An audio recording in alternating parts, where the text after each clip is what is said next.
saya Windy Olesa Putri. Di sini saya akan memaparkan materi tentang besaran, satuan, presisi, akurasi, pengukuran, gelombang elektromagnetik, dan pemanfaatan radiasi dalam dunia medis untuk mata kuliah Fisika Kesehatan dalam Praktik Kebidanan. Besaran, satuan, pengukuran, akurasi, presisi pada pengukuran. Satu, besaran dan satuan. Besaran adalah sesuatu yang dapat diukur, memiliki nilai dan satuan. Contoh, panjang, massa, waktu, suhu, dan intensitas radiasi. Satuan adalah pembanding yang digunakan untuk menyatakan hasil pengukuran suatu besaran. Contohnya, panjang meter dengan simbol M, massa kilogram, kg, waktu sekon S. Dalam fisika kesehatan, satuan sering digunakan 1. Panjang meter M dan cm cm. Digunakan untuk mengukur tinggi badan ibu, panjang janin, tinggi fundus uteri atau lingkar kepala bayi.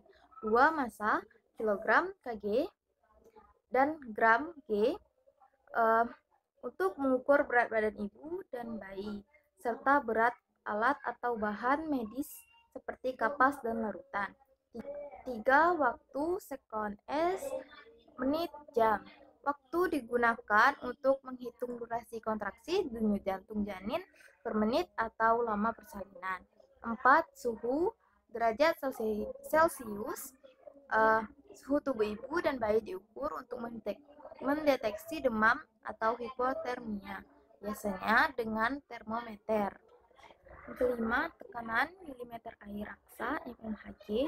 Tekanan darah penting untuk memantau kondisi ibu, terutama dalam mendeteksi preeklamsia atau hipertensi.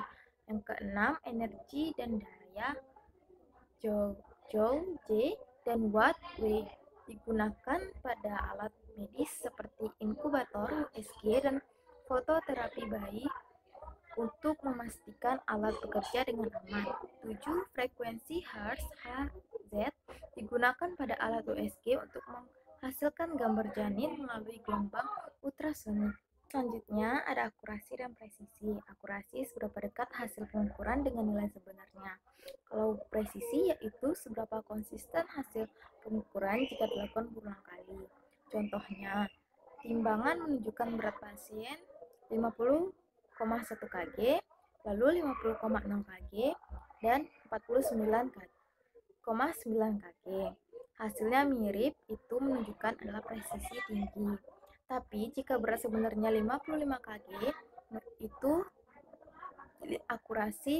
akurasinya rendah. Dalam dunia medis, alat ukur harus akurat dan presisi agar dosis obat, radiasi, atau hasil pemeriksaan tidak salah dan aman untuk pasien. Lalu gelombang. Gelombang adalah getaran yang merambat. Gelombang elektromagnetik adalah gelombang yang dapat memancarkan tanpa adanya media rambat yang membawa energi listrik dan magnet elektromagnetik. Contoh gelombang cahaya, sinar X. Lalu pemanfaatan radiasi dalam dunia medis. Radiasi adalah proses perambatan energi dalam bentuk gelombang atau partikel melalui ruang hampa atau materi. Energi ini bisa berupa energi elektromagnetik seperti cahaya atau gelombang mikro, maupun partikel subatomik seperti neutron dan elektron. Dalam dunia medis, radiasi dimanfaatkan untuk diagnosa, terapi, dan penelitian.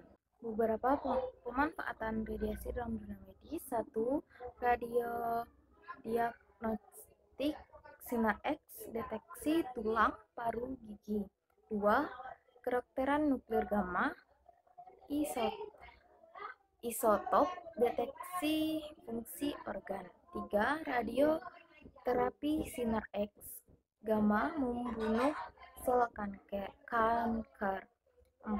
Radiografi sinar digital X-ray, diagnosa cepat, non-invasif. Dalam fisika kesehatan, radiasi digunakan bukan hanya untuk diagnosis seperti ronsen, tetapi juga untuk mensterilkan alat medis. Sterilisasi dengan radiasi dilakukan agar alat bebas dari bakteri, virus, dan jamur tanpa merusak bahan alatnya. Demikianlah materi yang bisa saya paparkan. Mohon maaf jika ada kesalahan. Saya akhiri. Wassalamualaikum warahmatullahi wabarakatuh.